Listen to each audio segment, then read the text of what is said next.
Hello, I am Morgan Freed. And I'm Joseph Gonick. Today, we'll be your hosts, and welcome to an HHX production of 4.5 for 4.5. The presentation we have for you today is the history of steroids in Major League Baseball. We chose to do our project on baseball because baseball is near and dear to our hearts. We've both played it for basically our entire life, and combined it is almost 20 years. With the United States winning the World Baseball Classic Final, we decided to look back now at the history of baseball. First of all, baseball has such a long and convoluted history, it is really difficult to truly go over it. However, we do know that baseball was invented in 1839 by a brilliant man named Abner Doubleday in Cooperstown, New York. Before we go forward, we must define a phrase that we will use often. This term is long ball. This phrase is just another word for home run. And now for the Golden Age. The Golden Age that we refer to was not the beginning of baseball, but when baseball became big.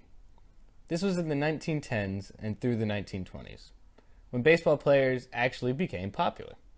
The most famous of the time, and arguably of all time, was Babe Ruth. Babe Ruth, the Bambino as he was called, arguably the best baseball player ever. He was still one of the first big names and really made the sport popular. But baseball also had, and still has, its darker side. In 1919, players on the Chicago White Sox, including Shoeless Joe Jackson, intentionally blew the 1919 World Series against the Cincinnati Reds in exchange for money from gamblers. Even though some people believe that Babe Ruth used steroids because of his tremendous strength and size, this is false. There is no proof that he used steroids, and there is no proof that they were even a thing at the time. For the longest time, Major League Baseball was completely segregated. Only white men were allowed in the major leagues. This was until 1946, when the color line was finally broken. In 1946, the Brooklyn Dodgers signed a man named Jackie Robinson, an African-American man, into the major leagues. He was the beginning of integration in the major leagues.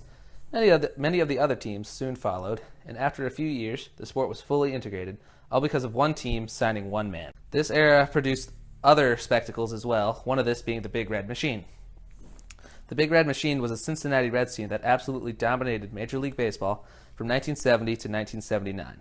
The team consisted of Pete Rose, Joe Morgan, and Johnny Bench, as well as countless others. This was cool because the team consisted of players of all races, which is a sign that integration in baseball was a good idea and was a success. At this point, steroids had been invented, but they were not highly used in sports yet. In fact, they were very rarely used. In the late 1980s, a new and cool drug came around. Something that could make you run faster, throw harder, hit farther, and prolong your career. This new drug was anabolic steroids. With this new steroid abuse, the league had to do something about it. They decided to take action.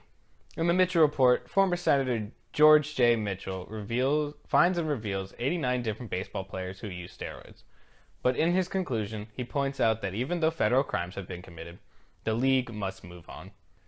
Mark McGwire was one of the first to have trials for steroids use. In the book, The Great Steroid Scandal, by Jason Porterfield, he was found not guilty of steroids, but this didn't stop the league from implementing new systems to stop steroid use. However, Mark McGwire was not the only one who got caught. Players like Sammy Sosa, Roger Clemens, Manny Ramirez, Alex Rodriguez, and other players also got caught using steroids. We found that the game of baseball is constantly changing. The league has its needs, and the players just have to adjust to it if they want to stay in the league. The league wanted more fans. The long ball was an easy way to attract these fans, and the players adjusted to this so they could keep their jobs. The league needs to implement a new system to stop steroids, as stated in the Mitchell Report. We hope you found our presentation insightful and entertaining. Thank you for watching, and have a good night, America.